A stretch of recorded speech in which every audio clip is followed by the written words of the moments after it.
ख्वाजा साजिद ने भी क्या खूब कहा है, जो आजकल कर्नाटक की सियासत पर बिल्कुल ठीक बैठता दिखाई दे रहा है।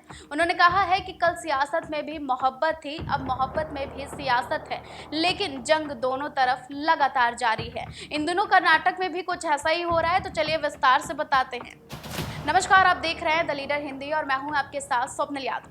कर्नाटक के राज्यपाल थावरचंद गहलोत ने मुडा स्कैम में मुख्यमंत्री सिद्धारमैया के खिलाफ मुकदमा चलाने की मंजूरी दे दी है।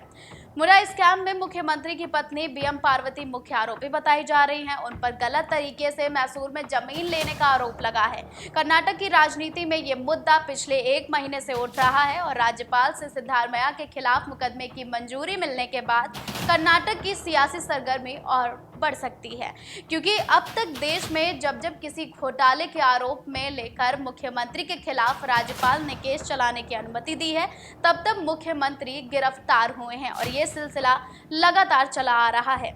आपको बताते हैं कि कब कब सीएम गिरफ्तार हुए हैं राज्यपाल की मंजूरी के बाद। सीएम रहते हुए गिरफ्तार होने वाले नेताओं में से एक नेता साल 1997 और संयुक्त बिहार के मुख्यमंत्री लालू प्रसाद यादव सीएम रहते हुए गिरफ्तार हुए। उन पर चारा घोटाले का आरोप लगा, जिस पर काफी बवाल शुरू हो गया है।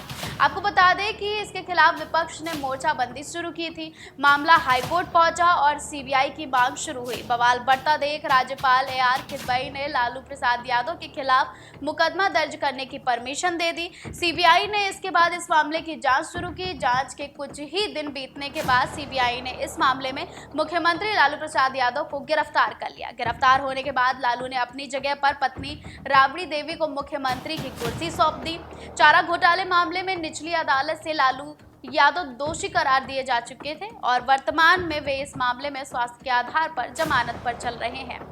वहीं 2011 में कर्नाटक के मुख्यमंत्री थे BS येदियुरप्पा।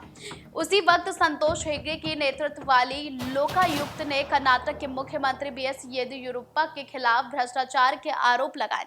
येदियुरप्पा पर भी जमीन को गलत तरीके से आवंटित करने का मामला था।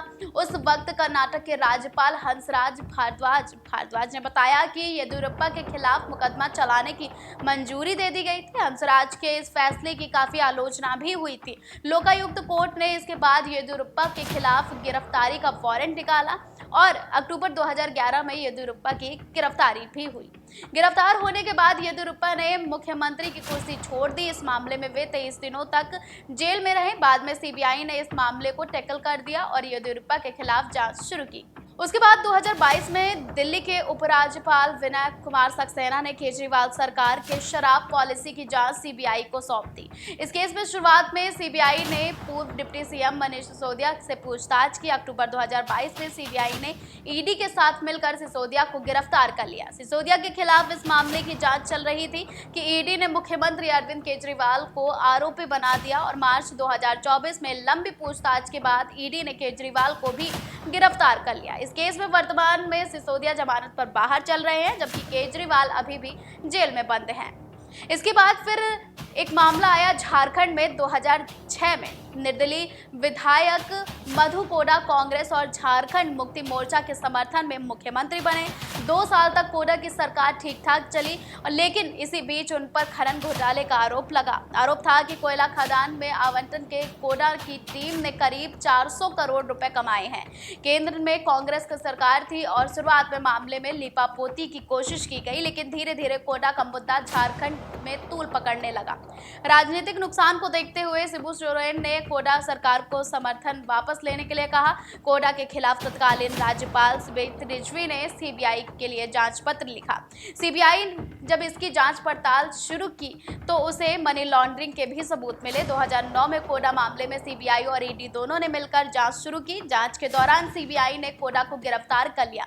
कोड़ा 2012 तक जेल में बंद रहे। 2017 में उन्हें इस मामले में दोषी ठहरा दिया गया। वर्तमान में कोड़ा की पत्नी राजनीति में अपना राजनीतिक सफर तय कर रही है।